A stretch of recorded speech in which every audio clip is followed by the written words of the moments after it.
Hey, what's up, everybody? Happy New Year. It is officially 2023, and welcome to Goaltending, where your why is bigger than your excuses. I'm your host, Will Bland, and today we're going to be talking about the 5-step process to goaltending. But first, thank you. Thank you so much for joining today, and thank you for allowing me to be a part of your journey, because this podcast is all about you. It's about helping you achieve everything and anything in life that you want to accomplish. So let's get right into the expectations that you can have for the Goaltending podcast. We'll have a few different kinds of episodes. There will be episodes like today that is a soapbox episode. It's just me talking about a specific topic pertaining to goaltending. So it could be the planning process, it could be motivation, facing obstacles, and overcoming the fear of failure. Then we'll have episodes where we bring in a special guest. It could be authors, entrepreneurs, business owners, educators, anyone who can really bring value to the conversation, to where you're able to learn from their experiences, things that they've done either in their business, that they've done in life. They can share their story so that you're able to find relation points in what they've been through and what they've experienced, and then apply it in your own journey. And then we'll have Q&A episodes. That's where we'll pull questions and comments from our threads from the podcast. Anything you all want to ask, whatever you have out there. Ask questions about things you're struggling with, things that you're struggling with when it comes to motivation, overcoming obstacles, reasons that you failed before, anything that you want to add to the conversation. Please send me messages and comment in our threads. We'll gather all of that information, and then we'll have specific episodes so that you're able to join the conversation. Now's the ask.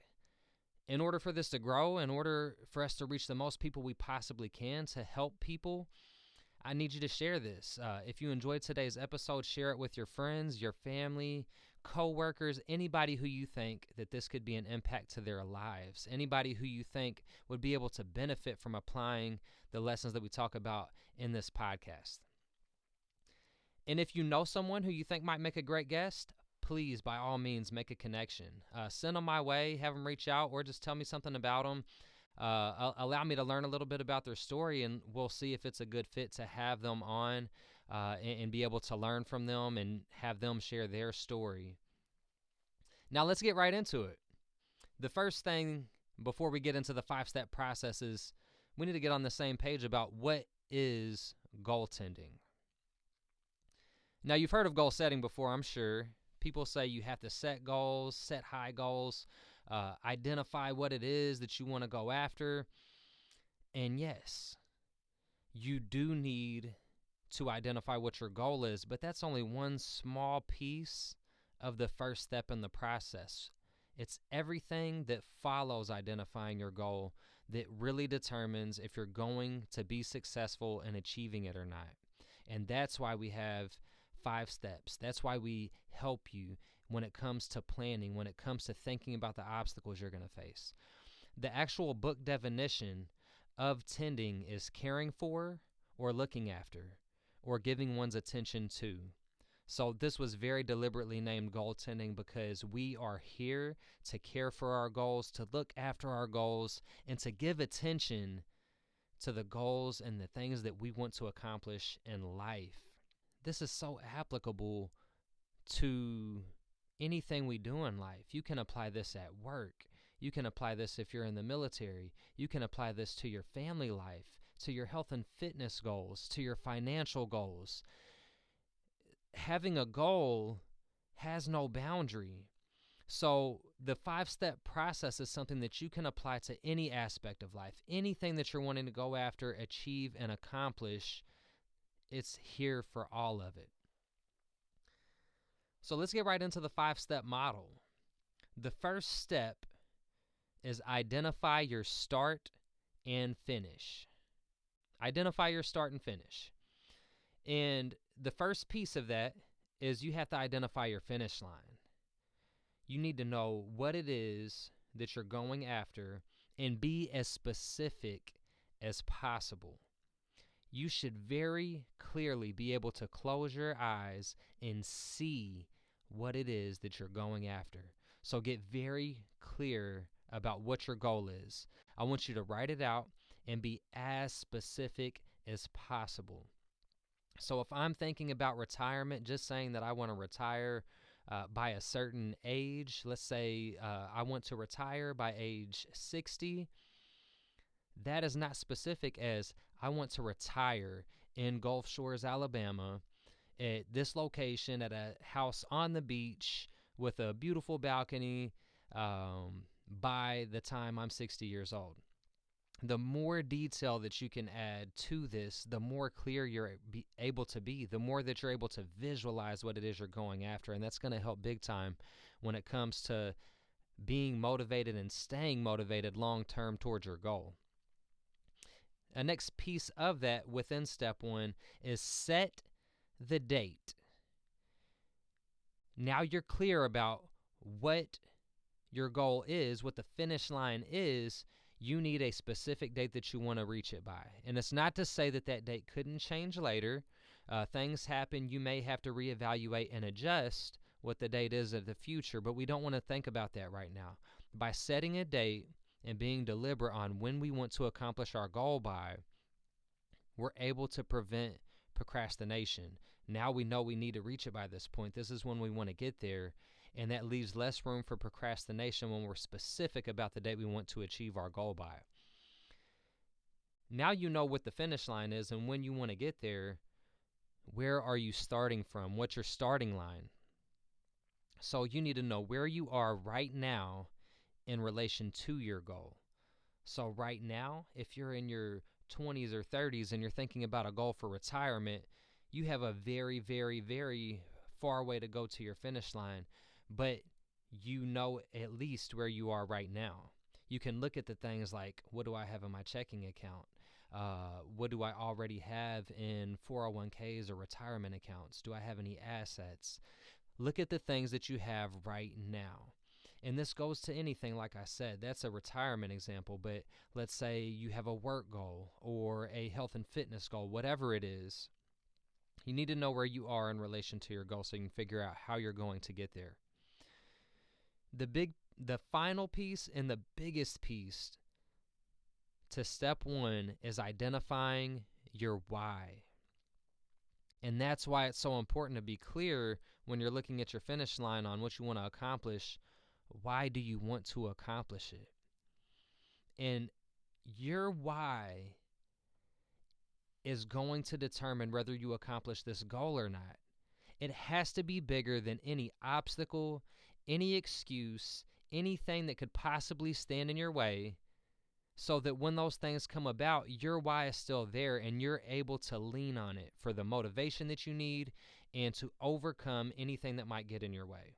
So really think about why this is a goal of yours, why you want to accomplish it, why it matters so much to you.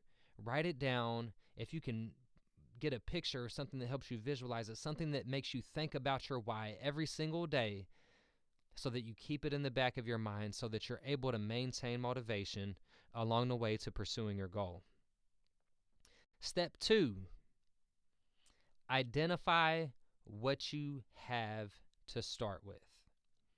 So we are clear on what our goal is now, what our why is, the date we want to reach it by, and where we currently are. But what skills, knowledge, and resources do you already have?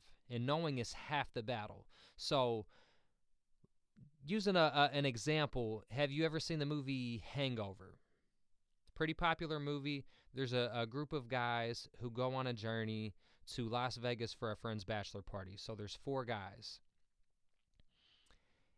Once they get there, they go out, have a big night on the town, and ultimately they wake up the next day. The hotel room is in shambles. There's a baby in the closet. There's a tiger in the bathroom.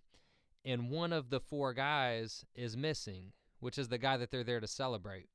So they wake up, and that's the beginning of the story, is they're lost. They don't know what happened the night before. They've forgotten everything. They can't find their friend. There's a baby in the closet, a tiger in the bathroom, and everything is insane. very, very similar when you're starting out toward a goal. Things are not always in a perfect place when we're getting started, but we have to know where we are and what we have. So what do when they realize that they lost their friend and now we need to find him? Let's look in our pockets. Let's check the thing. Let's take an inventory of what we currently have. This maybe we can find something that we already have that can help us find our friend and figure out what happened last night. So your goal is exactly like that. You have to check your pockets. You have to do a personal inventory. Do you already have education that can be useful to you? Do you already have experiences that you'll be able to leverage? Do you have relationships that you'll be able to leverage? Do you have equipment or resources that you'll need?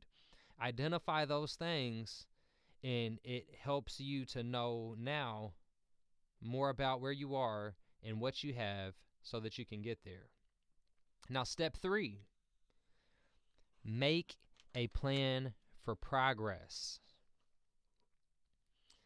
In making a plan for progress, this is where we really dive into the plan, the things that we need to write out. And the first piece of that is identify your obstacles. That is, let's say you could be raising capital if you are starting a business, or getting up to an alarm clock if you're wanting to get up early for workouts, competing for a promotion at work, or meeting a deadline if you have a big project at work. There's a ton of things that could be obstacles in whatever your journey is. So think about what potential obstacles you might face along the way. Now, if you've ever gone after this goal before and you failed, what got in your way? What stopped you? What was holding you back? That is an obstacle. Write it down. What else might come in the way? You have to think about anything that could possibly come up. And you don't know what you don't know. There could be unexpected obstacles that come up later. That's not what we're focused on.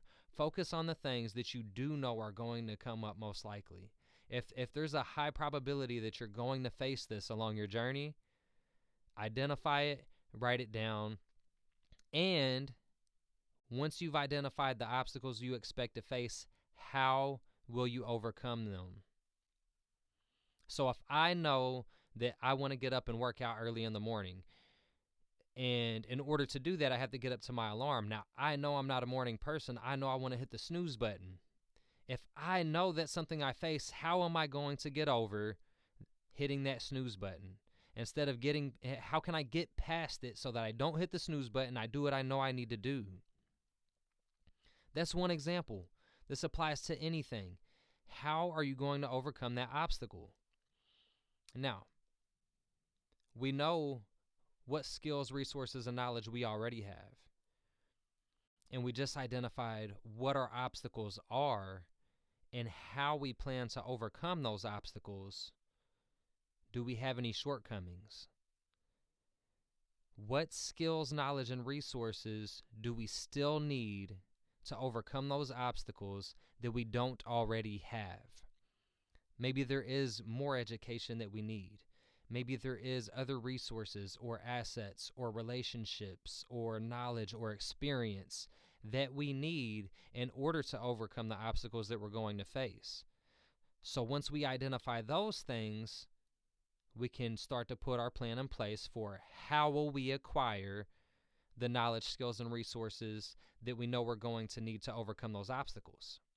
So we have our obstacles in place, how we're going to overcome them. Now we know what we need to acquire when it comes to skills, knowledge, and resources that are going to help us overcome them to help us get to our goal. That's the plan. Now remember, this is all condensed. We could go so much further in depth. There's so much more to it. This is a condensed version to give you the basic knowledge and understanding so that we can use this as a foundation moving forward. On future episodes, we'll be able to reference these, go more in depth, get into stories that relate to specific points within these steps. But that's your plan. Now let's move into step 4. Take consistent action. Taking daily action, being intentional, and planning your day in advance is a huge key to success. You should be taking action every single day, even if it's small, Even if it's 5 or 10 minutes a day that you're applying towards your goal, it doesn't have to be huge. The reason that you need to take action every day is because it compounds over time. Let's say you only put 5 to 10 minutes towards your goal today. Maybe it doesn't feel like a lot, but then you put another 5 or 10 minutes toward it tomorrow, and another 5 or 10 minutes toward it the next day. Now that adds up.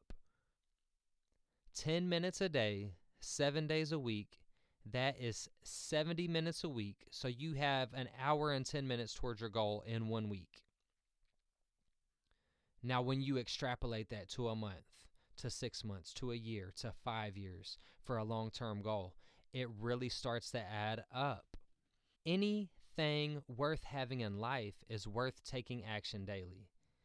So have your plan in place the day before. When I wake up in the morning, I already have my purpose. I already know what I want to accomplish that day. And by entering the day, already knowing what I want to achieve, I'm able to come in it and take deliberate action. The next piece of taking consistent action is accountability. So you need to think about, how will you hold yourself accountable to your daily actions, to the things that you know you need to do to accomplish your goal. Now, there's a program that I did that was put together by Andy Frisella called 75 Hard. In 75 Hard, you have to do 2 45-minute workouts a day. One of those workouts has to be outside. You have to read at least 10 pages of a professional development book a day. Drink a gallon of water per day. Pick a nutrition plan and stick to it with no cheat meals and no alcohol. And you have to take a progress picture every single day. Now, when you have that many things that you're applying to your life on top of your regular workload, now you still have work, you still have kids, you still have your friendships, your relationships, whatever it is, you still have everything else going on in life, and now you're adding all of this on top of it. How do you hold yourself accountable to accomplishing every single one of those? Now, part of that's remembering your why from the first step. But part of it is being able to have accountability for yourself. Can you hold yourself responsible? Now, if you know that you struggle with self-accountability, find an accountability partner or join an accountability group of like-minded people that are pursuing a similar type of goal. Get people around you who can help with accountability. It doesn't have to all be on you, especially if you know you struggle in that department or you lack some of the discipline necessary for yourself to just hold yourself accountable with no one else. It helps to have people around you, like-minded or that just care about you and know what your goal is and will reach out to you and ask, hey, did you do this today? Are you staying on top of it? Or just doing a check-in maybe once a week and saying, how did you do progress towards your goal this week? By identifying that, you now know what you're doing daily and you have yourself and the people in place that you need in order to stay accountable to the actions that you need to take. Within step 4, the next piece is visualization. That is the plan that you're writing out right now. You want to hang that up somewhere that you're going to see every day where you can reference that goal. Or create a vision board that has motivational quotes or pictures or anything that's going to remind you of your goal that you see every day. You could do active visualization where you actually just close your eyes and you picture overcoming the obstacles you know you're going to face, where you picture actually accomplishing and achieving the goal that you're setting out for. Whatever it is, visualize it in order to help you maintain motivation along the way. Hanging up pictures in areas that you look at frequently is a great and useful way to visualize, to be able to get to what you want to accomplish. Now, step 5 is our last step. That is where we review and refine our plan. Things change constantly. Life throws curveballs. As we write our plan today, something could happen tomorrow that we could not have foreseen, that completely throws a wrench in what we thought we were going to do. That doesn't mean you stop pursuing your goal. It just means that you reevaluate. Okay, now based on the current set of circumstances, now how am I going to accomplish my goal? We go back and we revisit. Okay, are there new obstacles that we need to plan for, and how are we going to overcome those? Are there new skills, knowledge, and resources we're going to need, and how are we going to acquire those? Figure out what it is based on the changes that are occurring in your environment and adjust as you need to. How often will you check in on your progress? You need to be deliberate about this. And checking in frequently is better than once a month or once a quarter. It needs to be frequent, maybe something like once a week. Because think of it like this. If you are on a cross-country road trip and you take a wrong turn, the further that you go off course before you realize that you've gotten off course, the further out of your way and the harder it's going to be to get back to where you need to go.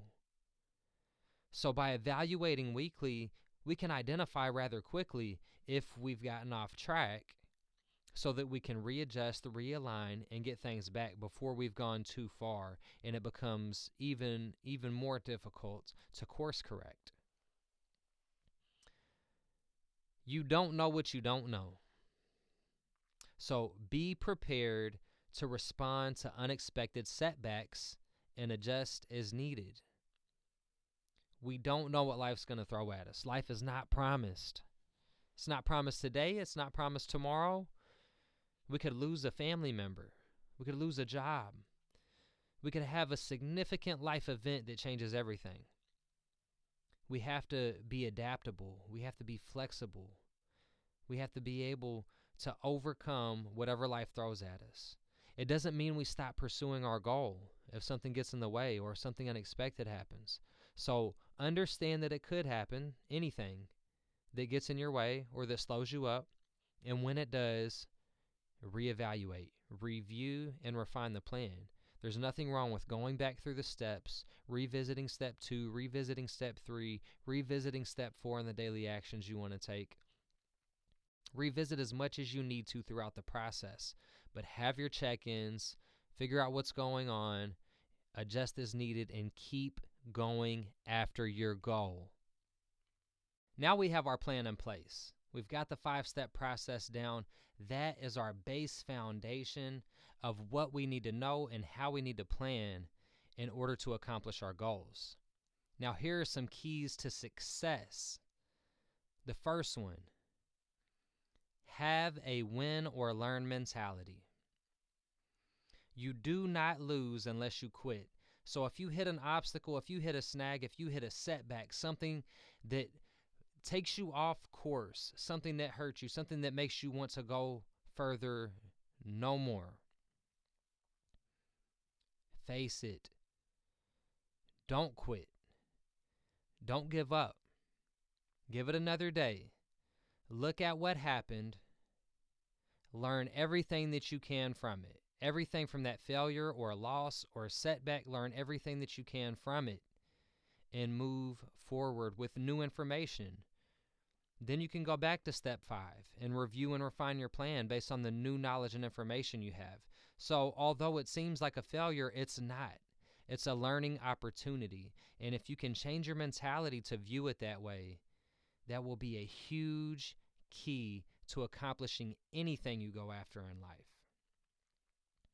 Next is, words and thoughts matter. Now, I will go into this more in depth in future episodes, but what I mean by that, what do you say to yourself when you make a mistake? So if I set my alarm clock to get up early in the morning to work out, and I end up hitting snooze or I end up turning it off and not getting up,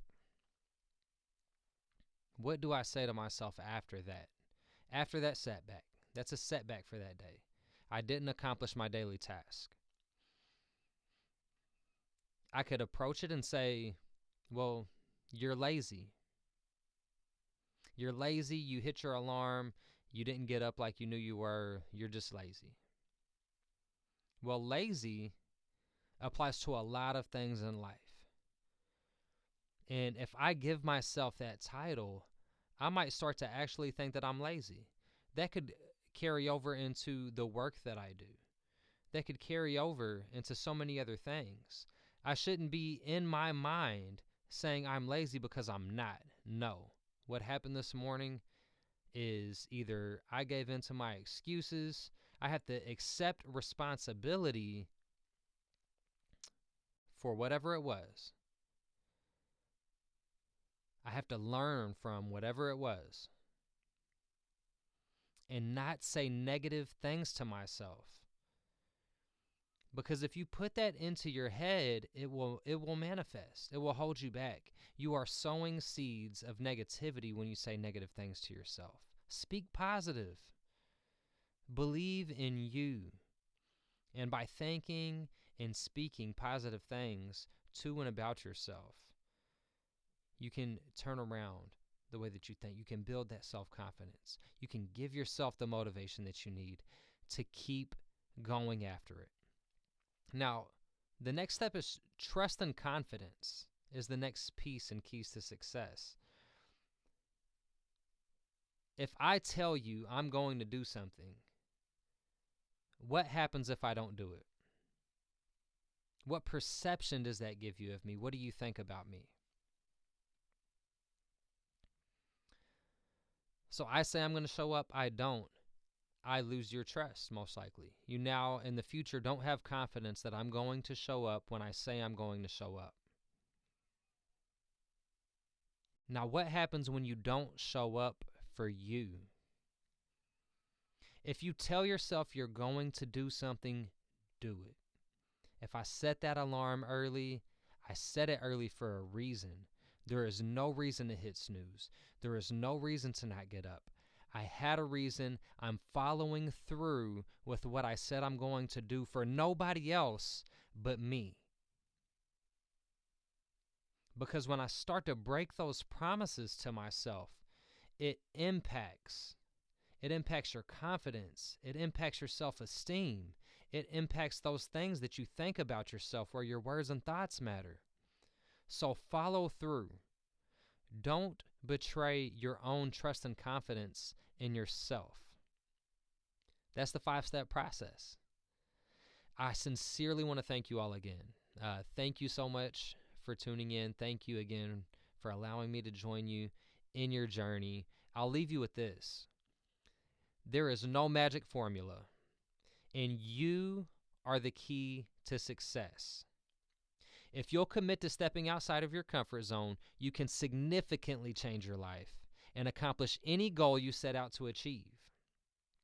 It won't be easy, but nothing in life worth having is. That's our time for today. But thanks again for tuning in. And if you enjoyed today's episode, the highest compliment you could possibly give is to share it with others. Tell your friends, tell your family, tell your coworkers. Let's change somebody's life. They can implement this information and sincerely make an impact in where they want to be. Join the conversation by commenting with your thoughts and questions. Tell your friends and family, and let's grow together.